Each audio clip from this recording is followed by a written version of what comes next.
What's up guys, Curtis here and welcome to the second episode of this season. Today is arguably one of our biggest episodes in the club's, in the saves history. We play our first Champions League games, I show you guys some league games, I show you guys all the transfer business wrapped up, and it's some really exciting stuff. So, let's roll the intro.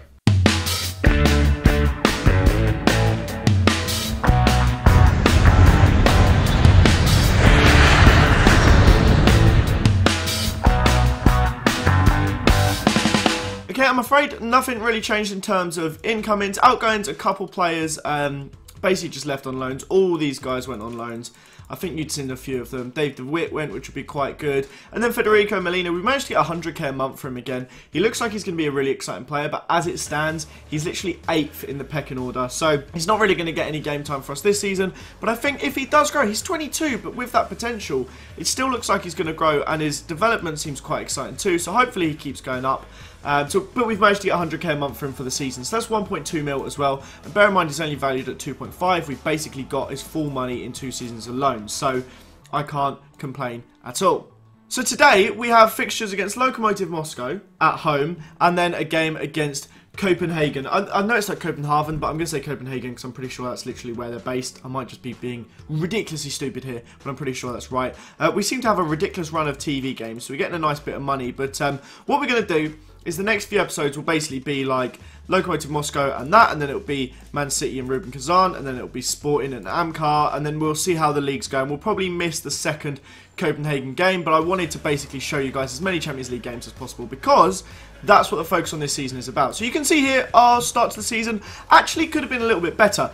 Granted, we did play against probably the second and third best teams in the league. If we go and look at the season preview, it will say Spartak and Zenit are the second and third best sides. Well, we got them both out the way early. We drew away to Spartak in a 1-1 game. Afonso Salsa, our new signing, scored a goal, but it wasn't enough. And Yuri Tielemans did actually get injured, which I will talk about shortly.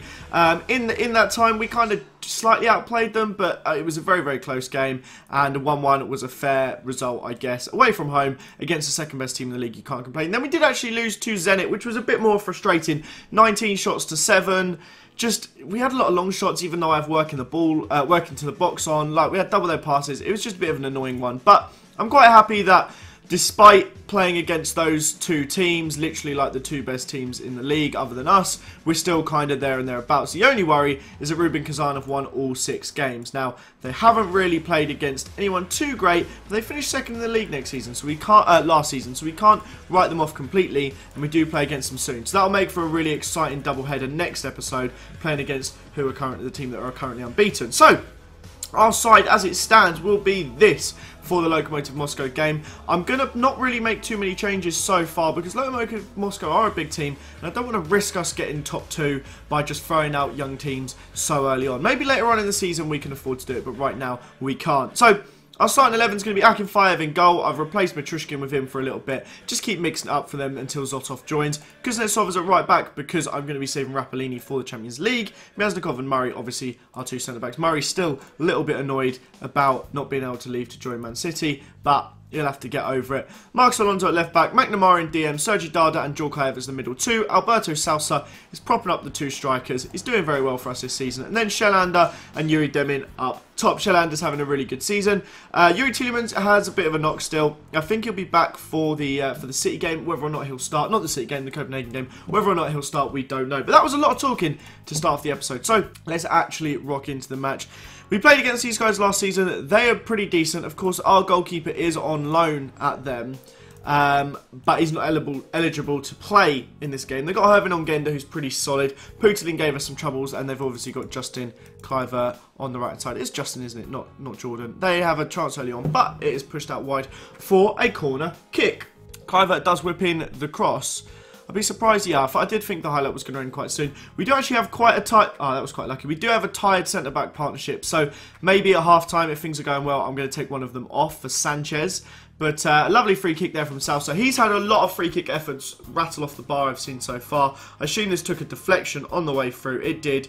Wrong-footed the goalkeeper. Quite lucky, but first 5 minutes it looks like we've had the lion's share of the shots and stuff. So that's nice to see. Nice to see Afonso Salsa making those set pieces count because he has had quite a few of them this season and he is doing quite well with them. I think that's partly why his his average rating is so high because of how many set pieces he's getting. But they play the offside kick, basically. It was a free kick, but from the offside. They play it long. It went to Ongenda, but we've cut it out quite easily. Kluivert wasn't able to beat Marcos Alonso. Somehow Demin holds the ball there. Salsa is running forward. That's something about Salsa. He's a really exciting player when it comes to doing stuff like that. Sadly, he did put it over the bar. But if we look at his stats, I mean, he's got great acceleration, 16 pace, balance is good, his dribbling is fantastic. He's very good at doing stuff like that. But the ball's fallen to him on the edge of the box here. Of course, once again, he beats his man. He does put a cross in, but it doesn't make it the whole way, and that was the end of the highlight. I think there may have been a corner that we missed in the build-up, but they've whipped in their corner now. It's a great chance for a counter-attack. Demin is in miles of space. He plays it first time over to Shelander. I did think they were going to play it again. That was a perfect move. Every bit of that, if I was in control of the players, each one of those kicks is what I would have personally done. So that's not bad at all. 10 shots so far to 2. We are dominating in this game against a team that was such a struggle last year. They actually ended up finished third, even though they were second for pretty much the entire season.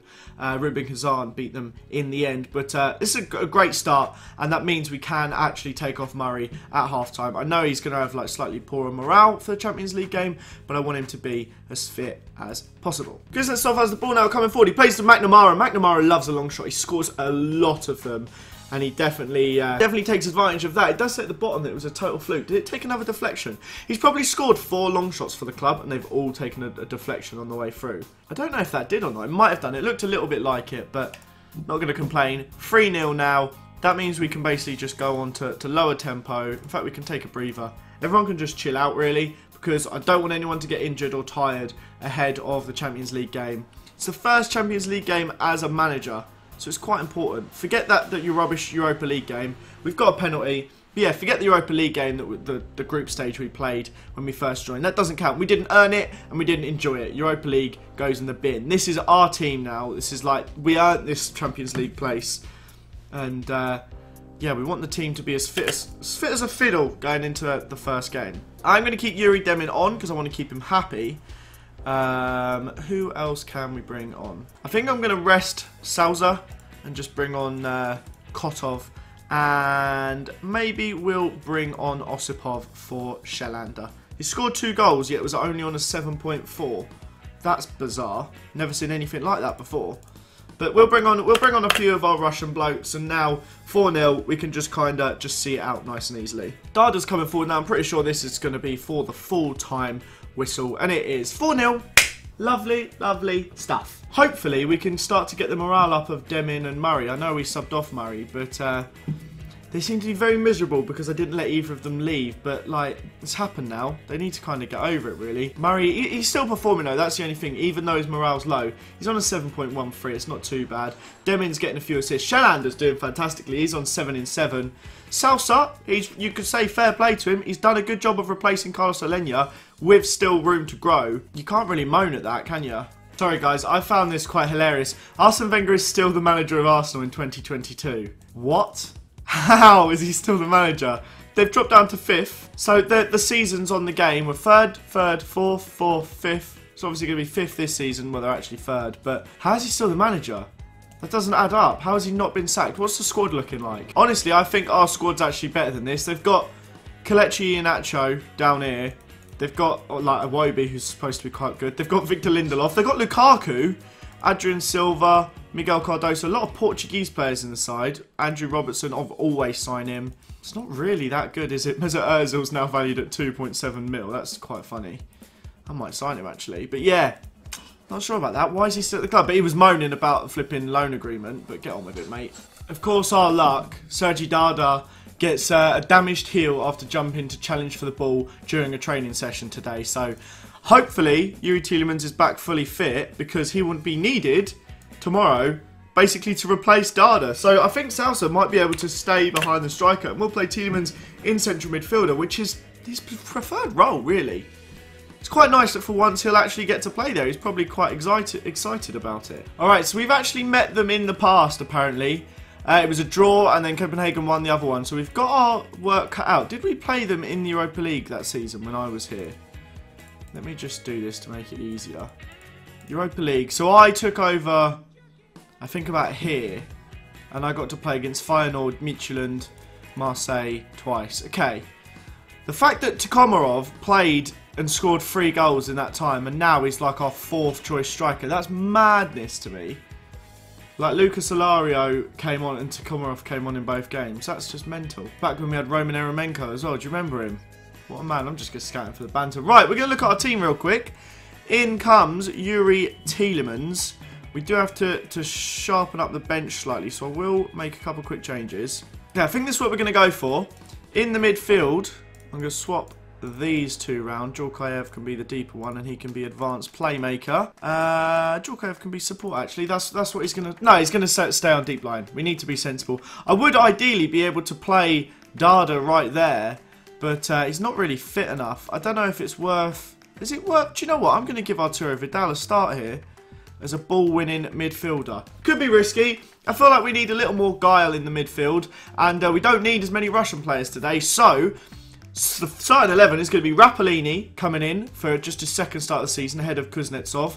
I just think he's a better player. Myasnikov and Murray will be our 2 starting centre-backs. Obviously, both are better than Diego Sanchez, even though one of them is Russian. Marcos Alonso starts left-back. McNamara is our defensive midfielder. Hopefully, he can keep getting more natural to the role. Arturo Vidal is going to be playing as a ball winner ahead of Alan Djorkaeff. With Yuri Tielemans in the advanced playmaker role, with Afonso Salsa a little bit further forward in the other advanced playmaker role. We could switch him around, but I want him to stay like this for now. Then our 2 strikers, of course, Yuri Demin and Christoph Schelander. There are options if I need to bring them on off the bench, both Agustin De Leo and Higuain, both on the bench. And if we're doing really well, we can look to bring on the youngster in Evgeny Kotov. That's someone we can basically, we can rotate these entire 3 round if needed. They're both lacking match fitness. Hopefully that's not an issue. I just want to double check that all our set pieces are in order. Set piece takers, we have Salsa basically taking everything. And penalties, who will be on the penalties? It will be Arturo Vidal. That's quite good news. Let's get into the game. Like I said, we have options off the bench if we need to sort out the midfield. If they're getting tired, we do have basically 2 choices. We can bring Salsa back and bring on Kotov, or we can bring on Djorkaeff for either of them. And at the end of the day, Djorkaeff is not the worst player. He's still doing a good job for us in the league week in, week out, and that's all we can ask for. Rapalini starts off, doesn't get booked, does he, within 15 seconds? If he does, I'll be gutted. What a flop that'd be. If that's his last chance. Well, surely that's his first chance. That's how it works. You can't be someone's last chance after 15 seconds. I want to keep an eye on the other games, though. Monaco are winning, but we can slide the league table up slightly. They have gone very... Is that Argo? That's Argo. Yeah, they've gone very close to scoring there. They nearly did open the scoring. And then once again, ridiculously close. It should be 1-0 to them, without a doubt. And it takes a deflection and just goes wide. I need to see if this team is as good as they seem to be playing. What are their players at? No, they're really not that good. This should... And granted, we're away from home. I'm going to go on to standard, actually. Let's be smart. They do have Christian Atsu, who plays it out to Falk. Please be the end of the highlight. Salsa cuts it out. Someone play it long. Is that Pontus Wernbloom? No, it's Atsu. I don't know why I thought I saw Wernbloom. They've got Johansson. Danny Rose. That's a bit of an unusual one. Christian Atsu, Andreas Cornelius, the striker. Other than that, their team's not very good. So, Demin has the ball now. He beats Omaru. Shelland has the ball. Back to Demin. He hits the post. We needed to score that. Man City have gone 1-0 up against Sporting with a Coutinho goal. That's oh, very close chance for Shellander again there. That's what was expected, really. Ideally, I either want a draw or a City win because I think our focus is finishing second ahead of Sporting. I don't think we can realistically finish ahead of City because they've got so much spending power that it'd be quite a shock if we finished above City. You never know, there could be an upset. If we beat them at home and draw away, then it's entirely possible. But yeah, maybe a draw from that game would be ideal, but we don't want Sporting to win. So a 1-0 City currently isn't the end of the world. Shelland has the ball now. He's coming forward. He gets dispossessed by Christensen Mikkelsen, but it's straight to Vidal. Salsa has the ball. The man has been incredible. He's definitely replaced Carlos Alenia, an absolute plum. The guy has scored, I think, 4 goals, 3 assists now after 7 games. He is doing fantastically. And yeah, definitely doing better than Tielemans did in this role. And maybe that means Tielemans can finally get to play where he wants to now. We had to play Tielemans in attacking mids that Alenia would fit in centre mid before. Well, now maybe Tielemans can stay further back. And Salsa can do all that work that he's doing in the attacking midfield role. They've come forward here now. Marcos Alonso fouls Omaru. I'm pretty sure he's the ex-Chelsea. I think it's Kenneth Omaru. Omaro, I don't know how you say it. Marcos Alonso's been booked now, though. That's the second player to have been booked. I don't know if they're both for us, but they whip in the corner. Myasnikov deals with it straight away. Not a corner, a free kick, sorry. They go right wide again. Danny Rose, great goal. Danny Rose famously scoring a long shot against Arsenal, and he scored an absolute belter here for Copenhagen. What a goal. They play it wide here. They played fantastic to find this vision, and first time finish. I mean, it looked like it was his side foot there, but it wasn't really. He laced it. 55% possession, and it's 1-1. Bit annoying, but that's the way things go, I'm afraid. Stroke of half-time here now, and they try and play a speculative ball over the top. It's back to Omaru on the right-hand side, and they play it to Cornelius. It's cut out by Murray. Do we have a time for a counter-attack here? Demin on the ball.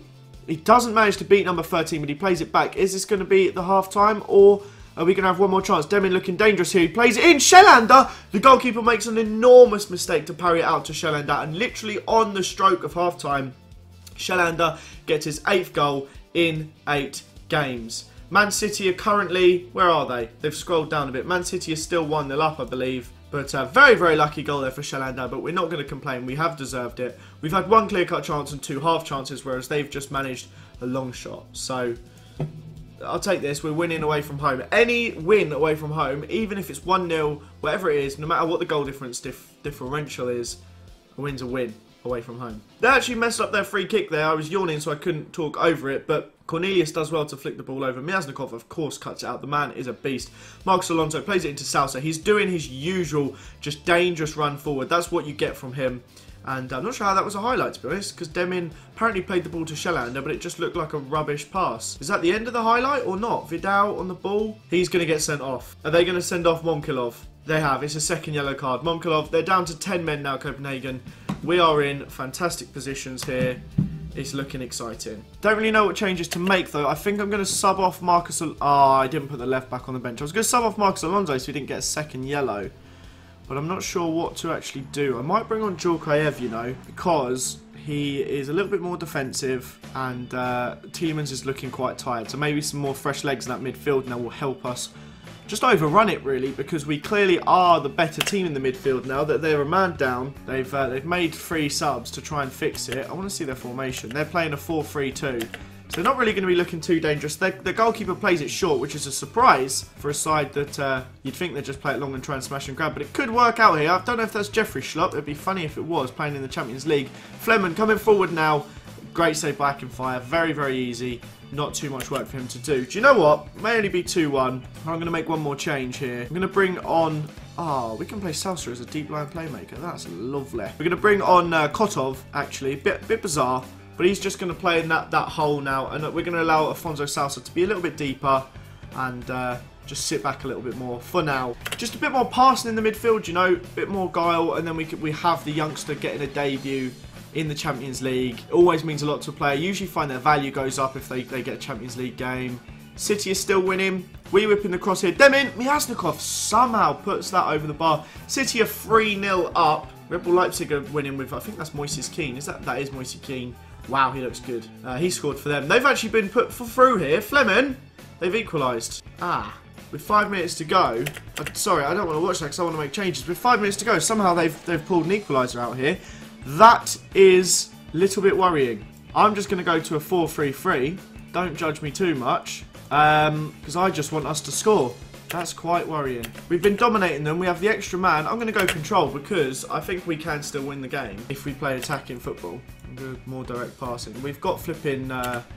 what's his name on? We can afford to play more direct. We don't want overlap. We want to just hit the ball into the box. Just get it in there. Go route one. Pump the ball into the box. We've got Higuain up there. He could knock it down to one of them, surely. Couple minutes left to go. We've gone all out here. And that will be the end of that, I'm afraid. Somehow, we've bottled that. Despite having 2 clear-cut chances and 4 half chances. They created just 1 half chance. We've actually... It's away from home, so it's not the end of the world, but it's a game, if we wanted to top the group, we had to win it. They're arguably the worst team in the group, and a draw against 10 men just isn't really good enough. I can't even be bothered to go to that because I'm actually really quite upset. They've well and truly bottled it. Well, we have a couple of games now against some smaller opposition. We play against Ural, who are bottom of the league, and then we play against Shinnik. I'm going to try not to get in any injuries, but boost the morale, and then next time you see us, it'll be the double header of Man City and Rubin Kazan, both at home. Hopefully, we can get 6 points. Excuse me. Hopefully we can get 6 points from those 2 games. I hope you enjoyed this episode though. Smash the like button if you did. Subscribe if you're new around here. Have a fantastic day, and I'll see you all next time. Bye guys.